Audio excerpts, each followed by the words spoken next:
chance to win today. They're running him now for the second game in a row, and I almost feel like because the synergy hasn't had time to develop between Dandy and Looper, he is going to play those champions that you can completely leave alone. So stuff like Singed will be very popular. Maybe even his Kennen. Both of those things I hear are beast for him.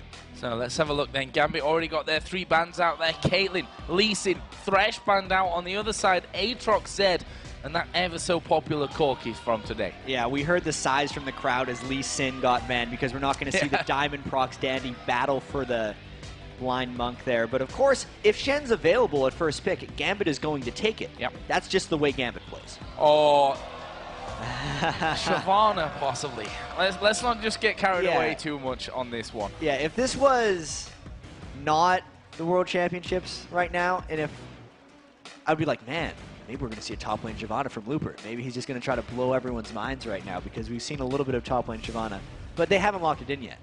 I almost feel like they're doing that just to mess with us. Vayne is available for Imp, though. That is Why do we not realize that? Yeah, that is a big one. Vayne coming straight through from this one. It will be locked in there with that Zyra for Matter as well. And we saw it in Samsung Galaxy Ozone's first game how incredible this bottom lane is. And the synergy between these two players, how good they are together. They destroyed the Vulcan bottom lane. Yeah. And Imp's Vayne, I need to point out one thing to watch for right now, because when I watch him play Vayne, I notice he does this better than anyone I've ever seen, is his movement within team fights is just, he covers more ground than anyone else. He will start a team fight well in the back, and by the end of the team fight, he will be in front of the tanks. He spends a little bit of time in between auto attacks when necessary to gain that little bit of extra distance. He's the one who popularized the Blade of the Ruined King to Phantom Dancer Vayne build, and he just abuses the speed of Vayne to move in team fights. Really watch for that because it is incredibly impressive. Well, that is going to be something to behold, that's for sure. On the other side, Gambit, they've got a few options open to them as well here. Orianna not banned out this time, and of course that Sona that Gambit absolutely loved to death, to be honest. I mean, we saw it throughout their 3 supports that they've really had over the last few years. Obviously, Edward, Darker, and now Voidal. Gambit love having a Sona in the team. Get that crescendo whenever they want it right here. And of course, the Ahri has been picked by so many people. Alex, he likes the Assassins right here. And I do actually wonder, to Doublelift's point, what they're going to be going with in the mid lane. I think they could just go for Ryze again. They were comfortable with that matchup against Vulcan in their victory, and they could actually get a fairly similar composition to what they already have. They'd have the Shen matchup and the Singed matchup. Well, things moving very quickly in this one. On the other side, Evelynn locked in here for Diamond in the jungle. A jungler that's so widely respected throughout the entire world. You hear interviews, doesn't matter whether it's an interview from China or out of Korea or Southeast Asia or from North America, from South America, you know, everyone looks towards Diamond. Can he do it here, though? Because this is a big game for Gambit in the grand scheme of this group stage. It is huge. I mean, this is the team that everyone is competing with first and foremost, because sure, a lot of these guys actually feel like they're competing for second place. If you could take a game off of Ozone right now, who is favored to come out of the group, it just gives you so much momentum as you move through. Kog'Maw and Eve. See, this is actually where Vulcan's comp failed and where right now Gambit is not. Because Samsung Galaxy Ozone has that Singed and the potential to pick something like Ryze, it's a lot of persistent damage that Samsung Ozone had, and Vulcan didn't have enough damage at the time when they ran the Ahri with the Shen. But because Gambit has loaded so much damage into the 80 carry of Kog'Maw and the Eve jungle for Diamond Procs, they can actually match this damage in team fights if they don't fall behind. This is going to be an incredibly interesting game, Joe. Well, we saw the final pick there for Ozone was that Ryze, and we saw him in game number 1 of the group stage versus Vulcan in that mid lane with Dowday, and it worked out for them in the end. And he's going to bring that one back in. And as you said, a very similar composition for Ozone here as they had in their first game as well. Not wanting to change too much. Yeah, it worked for them in the first game, having the Singed with the Ryze. But of course, if Vayne is available for Imp, he's going to take it. Yeah. I think in the grand scheme of this game, if we look at the laning phase, Samsung Galaxy Ozone isn't actually going to be that strong right off the bat. We know that Ryze loses to Ahri early before he can pick up his items. Singed is not necessarily crazy until he gets his ultimate, and Vayne doesn't necessarily have an amazing laning phase. Against Kog'Maw, I think he can get by just based off the amount of skill that the MVP Ozone, or sorry, Samsung Galaxy Ozone bottom lane can pull out. This is a hype game right now. Yeah, and it's our final game of the day, so I expect you guys here in the crowd to be extra hyped for this one. Let's have a look at what you guys at home think of this first, the final game of our first day here. I'll get that one out there. And according to lolesports.com, it's a real close one. 56% of you believe that the analysts are all wrong, and Gambit is going to pull out this one. Wow. So the power of the boot camping Gambit Gaming, they were so strong throughout Season 2, and they had to travel so much during the European LCS. They hardly had time to practice. And even with all of that, with maybe one practice day a week, they placed second in the spring split and then third in the summer split. But now they have had more practice time than they've had at any point since, I got to say, Season 2. And they were the powerhouses then. Well, if Gambit are going to turn up and play for any game, it's usually against the biggest teams in the world. And you could certainly say that Samsung Galaxy Ozone are one of them. So here we go then, in-game Gambit versus Ozone, our final game of the day. These two teams obviously playing their second game in Group B. They currently sit at 1-0, both of them. The winner of this one, therefore, will go top of the table going into tomorrow's action. I think the big breaking point in this game is the bottom lane, especially if they lane against each other. Only because Imp and Mata had such incredible success against Vulcan's bottom lane. And in Gambit's victory today against Mineski, Genja and Voidal actually gave up first blood to Mineski's bottom lane. It has been a sore spot for Gambit all throughout the summer split, trying to get that bottom lane synergy back ever since Genja and Edward have been broken up as that pair, with Edward heading over to the North American LCS. It's what has to work for Gambit if they want to win this game against Ozone. And this is a very traditional Gambit lineup, I'd say. I mean, Kog'Maw Sona, that's a Gambit lane if I've ever seen one coming out of Europe, that's for sure. Darian, we heard Crepo say he's a fantastic Shen player, and you've always got to be very, very careful what he brings to the table. On the other side, though, we saw how comfortable Looper is with his Singe, doing ridiculous things, teleporting all over the place and catching people out. We'll see if he can bring the same to the table here, because Gambit are a team that, if you throw them a curveball, they still are able to catch it most of the time. Yeah, and Looper, just to touch on his Singe a little bit, has went with ability power quintessences and a Doran's Ring start. So he's actually starting the game with 30 AP on Singed right now. Definitely looking to do a little bit of damage along with his farming. And just based off of where the junglers are starting right now, we're going to see that 2v2 matchup in the bottom lane. The All-Stars, really. I mean, not really All-Stars at Korea, but Imp and Mata.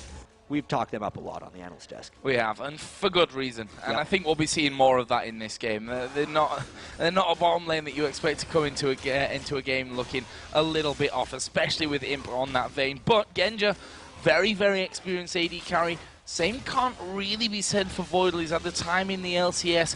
Will he be able to perform here against one of the best teams in the world? And Gambit has been happy with Voidal. It's just he hasn't really, to me, seemed like he's meshed entirely with the Gambit roster. Only in the playoffs did it seem like their synergy was coming back a little bit. And in the last week of the European LCS, that's when Genja was actually defaulting to his older AD carries, like Misfortune and even Kog'Maw. Immediately, the aggression comes out in the bottom lane, though. And we can see both Imp and Voidal going very low from that one in the end, deciding not to follow things through. This mid lane, going to be Gambit's Alex Ich here on Ari taking on Dade on Rise. This is the second time in a row Dade has had this Ari versus Rise matchup. Dade died early on to ManCloud's Ari, actually giving up a level 5 kill, but then he came back later in the game and started to dominate in that matchup. Darian just wanted to ignite somebody. Try and force Looper a little bit out of that lane. Looper's not going to be forced out of any lanes by the looks of things here, though. And that, of course, is our top lane matchup. Looper, in their first game earlier on in the day against Vulcan, looked pretty unstoppable with that Singe. Actually, Dandy did just come and visit that top lane to see if they could get in for anything. He's still hanging around there. Darian, will he get caught out? He will actually get caught out from this one. Knockup not quite landing onto him. So very close, though. They're still trying to harass Darian down a fair bit. And this actually should give Diamond a little bit of time to roam around and maybe try and find something. This could very well create a collision course between Diamond and Dandy, as Diamond is just kind of looking for things to do. Now they decide to back away into their respective junglers. So we've heard before, if we think back to some of the broadcasts from Champion Summer, how good Mata is here, you know, in terms of his ward positioning. And that could be even more important this game with that Evelyn on the field here for Gambit. If you get vision of an Evelyn and stop her being impactful, it's very hard to get that game going with her. Yeah, pink ward control is absolutely paramount, and it shouldn't be that big of an adjustment for Ozone, even when there's not a stealth jungler in the game. They typically control the map with pink wards. It just becomes even more important. They should be buying more of those throughout the game. I'm actually expecting Dade and Dandy on their first backs to potentially pick up a pink ward apiece, but at least at this point in the game, without Diamond ganking, he's not going for it. Genji taking a lot of damage here once again. Voidal was able to heal him up nicely from that one, but you see the Imp and Mata starting to feel comfortable down in that bottom lane. Voidal uses Ignite earlier on, which gives the Ozone lane a 1 summoner spell advantage. Diamond is going to come into the middle. Dandy off to the side from this one as Diamond gets locked up. There's a knockup coming in on towards Alex Ich. Have they got the damage to finish this one off? Diamond is there going slow. There are the flashes over. Can they finish this one off? Dandy actually taking a lot of damage as well. Alex coming back in, but first blood goes down in the end to Diamond, but Alex will finish off, and it will be a 2-for-1 for Gambit. They played it so patiently and turned it around with the first blood plus the 2 kills. And they had a level advantage going into that. So Diamond was actually landing hate spikes the entire time Ozone was chasing them in. Those are those clutch plays that can decide games. The 2v2 skirmishes where skill is such a huge impact in those matchups. We just saw Looper actually. He's like, no, look at that farm in the mid lane. Let's not let that one go to waste. I'll head straight down there with my teleport. We got like 3 and I'm just going to recall. Worth. No problem. Yeah, that's the definition right there. Yeah, he's headed home. Doesn't anyway. even have enough for a catalyst right now. They're going to get boosts. That'll be enough, I think, for Looper at this point. In Looper's defense, he had some pretty good teleports in the other game. He did. Also, he had the lane pushed up so far for Darien, and he was already a little bit low on resources. He's not losing out on too many minions of his own for going for that one. There's actually more action in mid lane, though. Well, Dane is dead. That's not good news for him. And we talked about Diamond and how he's going to have to get the ball rolling earlier on. We also talked about possibly Dade having to pick up ping walls. Let's watch that one here again. Listen, this is a level 6 Diamond and a level 6 Alex Ich against a pushed up Rise without ward control. You're going to die. You cannot make mistakes like this on this level of playing, and Gambit is going to get a Dragon out of it as well, unless Dandy can pull off a miracle 1v3 steal. Well, he's heading in there. We see Mata is coming Diamond in as well. doesn't have Smite up, actually. No, he doesn't have Smite up here. This could actually be a little bit dangerous for them. Turns out, not dangerous at all, and Gambit are going to pick up the first Dragon of the game here, and look at that gold lead already, Jack. Solid start for Gambit. So one thing that's interesting in all of these matchups, we've seen the games that SKT has played, and also the first game for Ozone. I don't think a Korean team has actually won an early game here yet in the World Championships, but they have come in so strong in the mid and the late game. Looper steals the blue. We talked before the game, during Champ Select, that Ozone's laning phase would not be aggressive. They would essentially be on the back foot throughout, because Rise needs to hit his items, Imp needs to be able to get his Blade of the Ruined King, and Looper has to get some levels under his belt. So it's actually about stopping the bleeding of Gambit right now. From Gambit right now, because Gambit's putting a lot of pressure on Ozone early on, and it's a matter of whether Gambit can keep that up. One thing that's interesting, Diamond's Evelyn right now ahead healthily in CS, but also has spent a lot of time on this middle lane. And it seems to us obvious now looking at this, the game plan from Gambit was get Dade out of this game completely. And up until now, they've done a great job of it.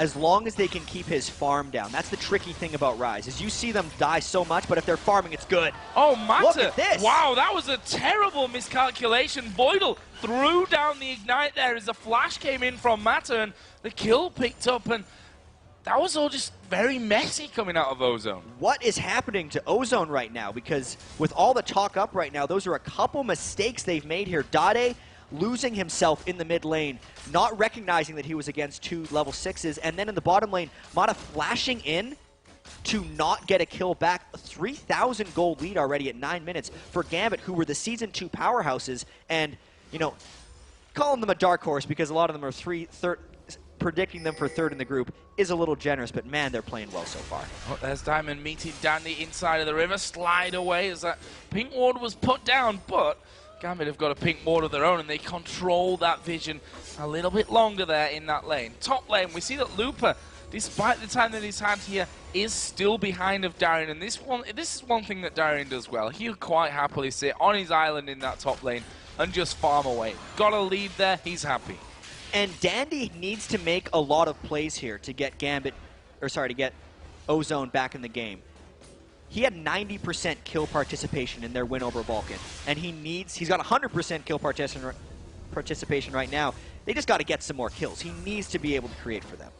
Well, here we see Looper stealing away Wolves at this point. He's got a couple of deep wards down there. Is the miss actually coming out from the jump? They don't care. They're going down for this one. There is Darien coming in. Misses a taunt, but he'll get the kill anyway. Now he's locked up perfectly between the turrets here fighting against Andy. Looper and Mata are coming in, though. This is going to be an extended fight, and Darien is in a lot of trouble. Let's see how good Darien's ninja skills really are. He waits in from this one. Ward gets put over the side. Darien will go in, and there is Imp, and they don't want to give these kills over towards that Vayne, but Imp in the end will pick that one up.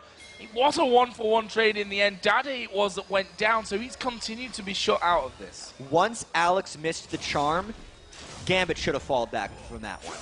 Even though they got a 1-for-1, it was killing a already behind Ryze, and it gave a kill to the all-important Vayne that Imp is commanding right now. That is a good trade for Ozone, as we know they're going to be on their back foot for quite some time.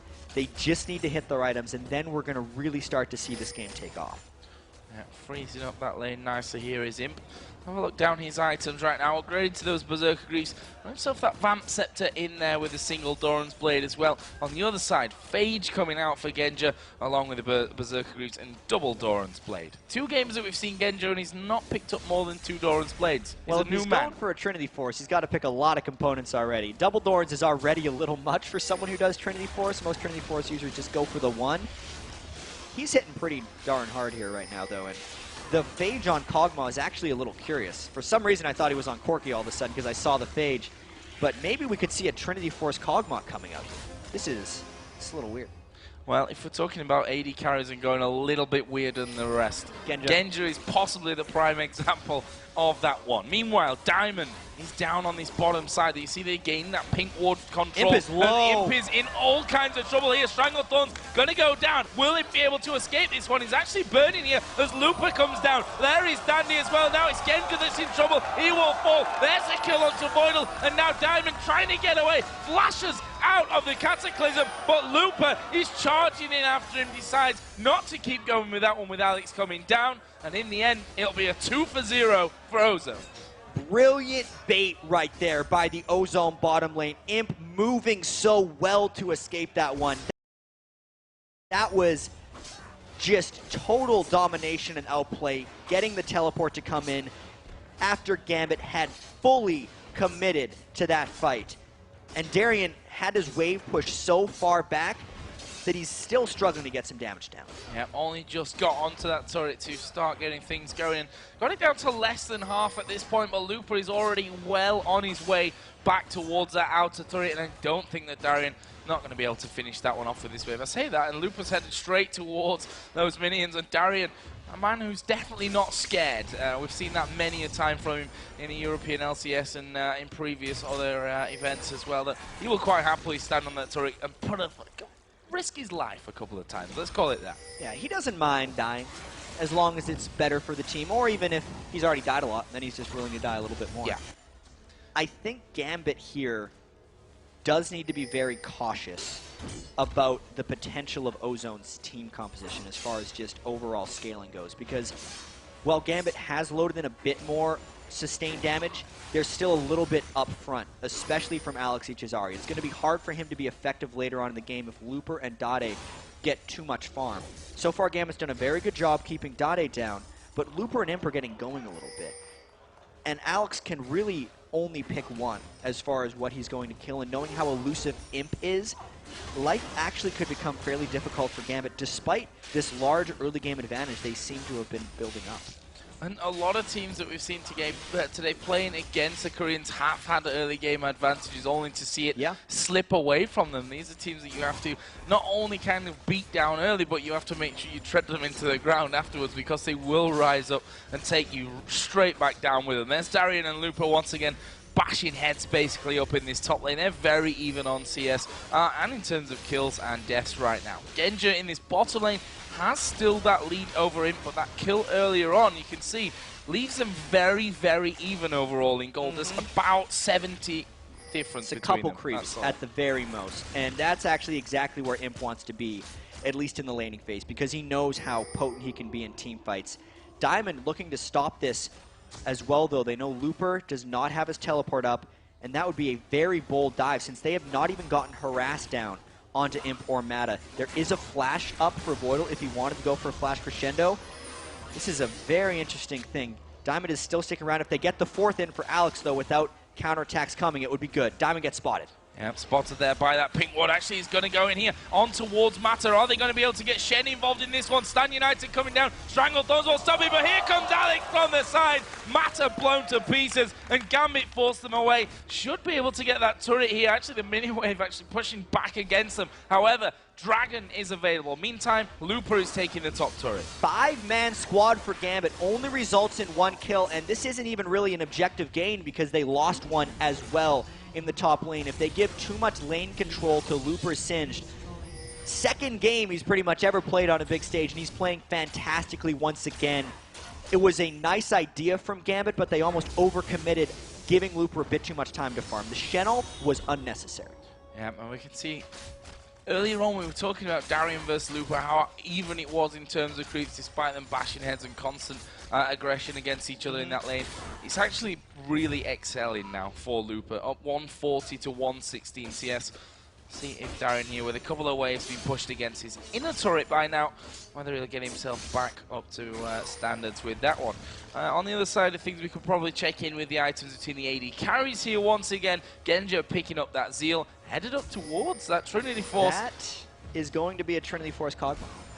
You can make the argument that he needs the move speed to keep up with Vayne or to kite back Shen, and also the fact that Kog'Maw can actually get in Trinity Force procs whenever he wants, as long as he's using his living artillery during team fights.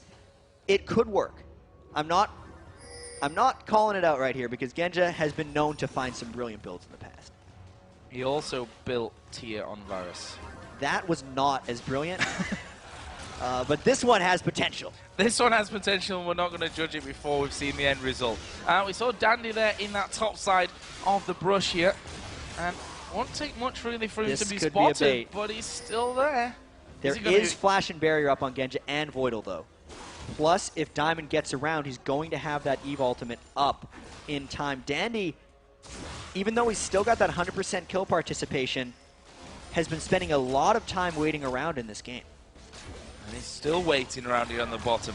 Diamond actually backed away, is now coming back just in time as Dandy actually backs away from that one as well. So, kind of exchange of positions in this one. Diamond is still on that bottom side of the map doing his golems. Dandy backing away now. Actually went over a ward there earlier on, which is why I didn't even spot that in the Tribush. That was there earlier from Diamond. And Looper wants to make another play here in the bottom lane. This could be the counter gank because Darian does not even have Stand United up yet, and Diamond is going to be looking to get aggressive, seeing as he's been waiting around for so long and kind of hunting. Looper could come and just ruin Gambit's day if things go wrong. We have Dandy waiting off to the side. Diamond actually going to spot him here, and that's a crucial bit of vision that they've picked up. The blue buff is actually available. We'll see if they try and invade for this one. Alex had started to move around from that middle. This outer top turret is still alive despite all that free time that Darian's had in there. Let's not forget it was pushed up to pretty much his inner turret by the time Looper went down towards that bottom lane. That will finally get finished off here. First turret of the game for Gambit. These guys are trading a lot back and forth, and still a 4,000 gold lead is nothing to laugh at here from Gambit. Ozone came down from a similar gold deficit against Vulcan already today, 2 games ago in the group stage, so we cannot count them out here. Kind of checking in with Dade's rise. He's actually only 10 minion kills behind Alex, despite getting obliterated in the laning phase. If you're not shutting down Rise's minion farming and tier stacking, he is still going to be a potent damage dealer in the upcoming team fight. So Ozone is still sticking around in this one. And I always say, you know, the mark of a good team are ones that know how to come back from deficits. Obviously, it's nice to not get deficits in the first place, but playing League of Legends, that's going to happen from time to time. And every game so far today in the World Championships, the Korean teams have fallen behind early. OMG was able to close out SK Telecom, but other than that, Ozone came back in the first one, and they're going to have to do it again.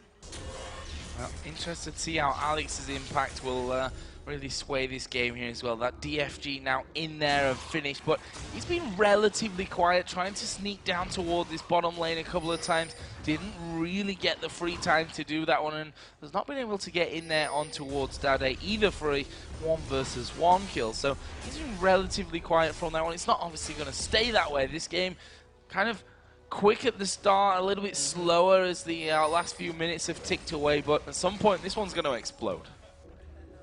Gambit has been doing a phenomenal job just keeping up right now. Alex with his Deathfire Grasp, even with the defensive build from Dade, but Voidal can't get caught like that. Here's a fight. Got the crescendo down from this one. Stranglethorn's coming in. Voidal going so very, very low. Looper has teleported down as well. But look at him taking so much damage. Will have to use the barrier. Cataclysm goes down. Darian going to charge on through. Here comes Diamond and Genja. They've managed to get the slowdown. Looper charging on the way back towards his turret with that ultimate and his ghost running. And now Alex moving in. Misses the charm. That's not going to allow him to lock up the rise, but a 2-for-1. Brilliant turnaround from Gambit. Getting the teleport out and then still coming out on top. That fight was all about Darian closing onto Imp. Imp tried to make his textbook escape, but barely Darian was able to track him down. Gambit roamed with Ozone and came out on top. This is going to be turret number 2 here for Gambit going down in that bottom lane. 20 minutes, 50 seconds on the clock. And a 6,000 gold lead coming down now for Gambit as well. Looking very, very promising for them as Alex here going to get engaged upon by Dade. Look how low it's taking him. Alex forced to use his ultimate to get away from that one. I really have to give credit to Dade for the pick of Rise, not necessarily his early execution of Rise. Oh, look out, Darian. Oh, stunned over the wall, stunned against the wall there. Actually, Imp, nothing that he's got there to follow up. Obviously, used that flash earlier on. Darian lives. The timing of that, though, was exceptional for Ozone because they know there's no Darian in this potential Dragon fight. There's also no crescendo for Voidal. If Gambit wanted to contest it, it is extremely dangerous. I think Gambit should just go for a lane, but they're actually pinging. Diamond wants to try and steal this. Diamond coming around, actually getting rid of that pink ward there. That might allow them to force some pressure as Ozone start to engage. Dade is a little bit isolated and he's forced a flash back to the safety of his team. Funnily enough, though, it bought Ozone enough time to pick up Dragon. All right, so they're trying to get some objectives back, but since they actually took a lot of damage in that fight and now the Shen is returned, Gambit could just get a turret right for this one. Yeah, maybe more. Maybe more here. They've got complete positional advantage. See Danny just sliding on through to get behind that turret to defend it, but where's the rest of the team? They need someone in. Looper's off to the side. Ozone might look to fight this one as the turret's going very low. Gambit initiate! There is a throw of Alex. He's back in. He will just spirit rush straight back out as the crescendo comes down. Looper low. Danny's already dead. Taunt from Darian. They're not finished. Matter. He's going to get finished off. It's now Imp and Dade to save this fight for them. Diamond comes around the side. Imp still charging on down onto him. Is he able to get him? Yes, they were able to finish off in the end. That was a passing desire actually that got the kill. But that will be a 3-for-1 and 2 middle turrets. And you were right, Joe. This game is speeding up. Dragon right into 2 turrets and a big team fight. Imp trying to get some sneaky moves going on, but Genja and Darian are there to stop him. That last fight was really just Ozone almost trying to put up a bit of a last stand. This is becoming a 7,000 gold lead now, and unless Ozone starts taking some significant risks, they're going to lose out in the overall gold game and just lose their ability to hold out. And Gambit are not generally a team that throw away leads. We'll discount the game against CLGU back in the day because that's a different story altogether. But generally when this team gets ahead, they're able to hold it. They know how to win games a lot of the time without even taking Baron. I'm not sure that this will quite be that kind of cutthroat finish game that they're looking for. But if we look down the items, we see they have so much burst potential with both Diamond and Alex carrying DFGs now. And that is actually Diamond's textbook or signature Eve build. So many other Eves will just stack the magic penetration, but Diamond loves to go for that Deathfire Grasp just to amp his ultimate even more as he's trying to initiate these fights. Gambit may actually have some issues actually turret diving on top of Ozone just because the Zyra exists, for one, and because their main initiator, who is Diamond, might catch turret aggro in a bad place. There's also a lot of things that can just mess up their dive when you consider the Shen and the Cataclysm that could be coming out from Ozone. So despite this 7,000 gold lead, Gambit is definitely not clear sailing for this game. Certainly not. And a team like Ozone are a team that will capitalize on any little mistake that Gambit put down in this one. We're 25 minutes into this game already, and again we're moving to somewhat of a slower phase after an incredibly successful push up that middle lane coming out of Gambit to really build that lead out. 7,000 gold is currently the lead that they're sitting on. 4-1 in total, 11-6 in kills, and if we look at the kills, to just touch on them, spread perfectly through the team. Yeah, the only thing, you know, they really couldn't ask for more, actually. Because I'm thinking about the things they need to be able to do against a team with the tankiness of Shen and Ryze and late-game team fights. And everyone actually needs to kind of be able to hold their own if you're Gambit Gaming right now. It's just, it's working out masterfully for them right now. Genja, his Trinity Force build, still being weird, going Infinity Edge afterwards. He's also picked up his Distortion Boots.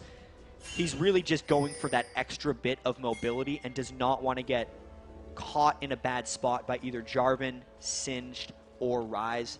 That's what he needs to do on Kog'Maw, because he'll get to the damage just because he's Kog'Maw. The item build doesn't matter as much as he thinks. Do they dare start off Baron? They've got vision control of that top side of the Ozone jungle, but do they dare start it off at this point? There is the burst coming down on towards Mata. Stan United going to get involved. Are they going to go for this one? They're managing to force them away. They are going to go for the fight. Crescendo comes through. Darian knocked up by the Strangled Thorns as Lupa gets involved as well. But look at Ozone. They're one by one being taken down. Imp got into the middle of them. They need to lock him out of this one. He will be finished off. It's Genja that picks that one up. It's a 4-for-2. Can Danny escape from this? He gets torn to, flashes towards the back to Genja, but he goes down. It's a triple kill and an ace for Gambit. And Genja is just locking on to whatever is closest and destroying it. He is shredding through Ozone right now. That was a fight initiated by Alex and then re-initiated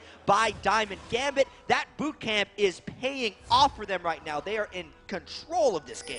Well, did we ever doubt it? Let's have a look at that fight another time, because it was pretty crazy. Yeah, and the thing that made Ozone want to stay in on this one is the quality of the Mata ultimate right there that he put down. It actually delayed the team fight and allowed Imp to go in pretty strongly, but he couldn't get the finish. You can see Imp moves around team fights so well, but the rest of Ozone was trapped in the back, getting shredded by Genja's Kog'Maw, and it just did not allow Imp to be finished off here. Dade tried to make a big play at the end, getting AoE with his Ryze, but Genja and the rest of Gambit had too much lockdown, too much damage, and let's be honest, that was a 3v1.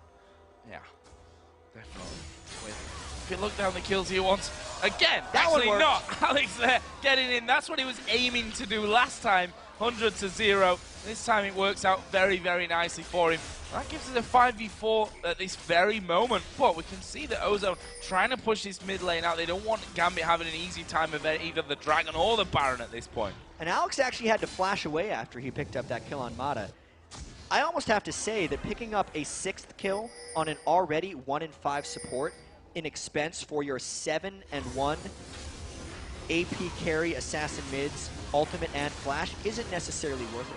I think Gambit could have gotten this Dragon regardless of the assassination onto Mata, and it does mean that Gambit needs to be a little bit cautious about the way they approach these things.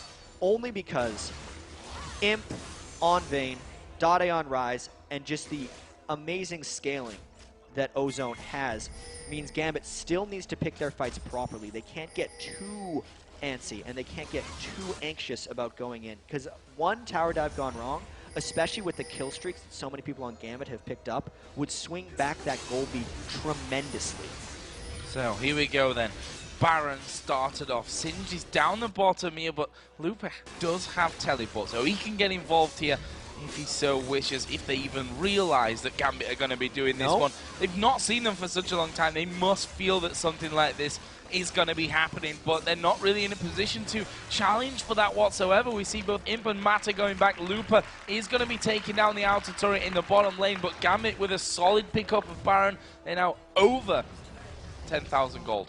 And the Baron buff means they're going to be looking to push the outer turrets in the top and the bottom lane, or just go straight for the inhibitor in the middle of Ozone's base right here. And that Baron was really just the summation of all the pressure Gambit has been putting on Ozone. It had a lot to do with ward control, or mainly just map presence for Gambit. I know I said it wasn't worth it to kill Mata that one time, but he's the one who kind of had to go in and get that vision back. And since they had no vision, and they'd been punished so many times for trying to get vision back, Ozone essentially had to give up and just concede that portion of the map, which happened to contain Baron, and allowed Gambit to take it uncontested. So let's see what Ozone do to try and work their way back into this one. We've seen constant push and pressure from Looper in his outer lanes, trying to force Gambit away from really doing anything on their side of things. And we see that once again headed off towards that bottom side of the map by the Dragon, just going to stick himself a pink ward down in that scenario. But Gambit, with that Baron buff running, they're not a team that mess around when they've got something like that. And Looper can no longer be that surprise factor in the long, drawn-out team fights, because Ozone is actually getting bursted down a little too fast. Genja, with his Kog'Maw, is shredding through the tanks of Samsung Galaxy Ozone, and Diamond is just starting it off for him, getting everyone % health lowered right at the start. These team fights are not working out the way Ozone wanted them to, or the way they played out for Ozone against Vulcan. Enough damage, persistent damage, was taken by Gambit in this game that they're able to crush down Singed and Rise before they can really become a problem. Look at Darien as well. Warmog's now added in there to that Sunfire Cape and the Spirit Visage from earlier. He is not scared of dying now. I mean, he never really is anyway. Doesn't matter what items he's got, but at this point, he's probably feeling like he's on top of the world, and he may come in. Yeah, Diamond is looking to go in the back here. This is the danger turret, I like to call it. This is the turret where teams get aced, but Gambit says, yeah, we don't need that. We're going for the middle inhibitor. This is something they do really well, and we've already seen it from them earlier when they took 2 turrets in that mid lane. This one gives them a third. Just a simple positional play there, catching Ozone out, and Darien is looking like he wants to go for a taunt. This is a very curious fight right now, because while if they catch a charm, they can burst out any member of Ozone, Ozone could fall back to the double Nexus turrets, and it could be a dangerous dive. There are so many free treats outside of that spot for Gambit right now. They're just going to go and take those. This outer turret is one of them. And setting up a bit of a trap while they're at it. They've got Genja and Darien pushing the turret himself. 3 of them actually hanging around here between mid and the middle lane there as Danny. Is he going to go down from this one? He is absolutely destroyed. Stan United comes in. Imp is down to less than half HP. He needs to stay alive here, but he's not going to stay alive. Darien will take him out. Looper in the middle of them. There is Genja flashing in. He's going to go now on towards Mata. Surely be able to finish him off from this one as well. He's close to getting away. Roots him underneath the turret. Looper died in the end as well, and it's now only Mata to save Ozone here from a Gambit defeat. And Joe, this looks like a landslide victory for Gambit. They never let Ozone back in, and there is the surrender. Surrender, brilliant victory here from Gambit. A well-deserved, thoroughly deserved victory, I'm going to say there, because what a performance coming out. We wondered which Gambit were going to turn up here to the World Championships, because, my gosh, we've seen quite a few different variations of them throughout this last summer split. But this was world-beating, top-quality Gambit gaming right here. Yeah, and this is a message to the rest of their group right now, because Ozone beat Vulcan, the team that had beat Fnatic, badly. And then Gambit just crushed them. Everyone coming into this tournament just expected Ozone to dominate. Gambit had other ideas, as they always do, and that was such an impressive victory. They knew that they had to finish it early. They never let Ozone's weak laning phase transition into the game, which is something that has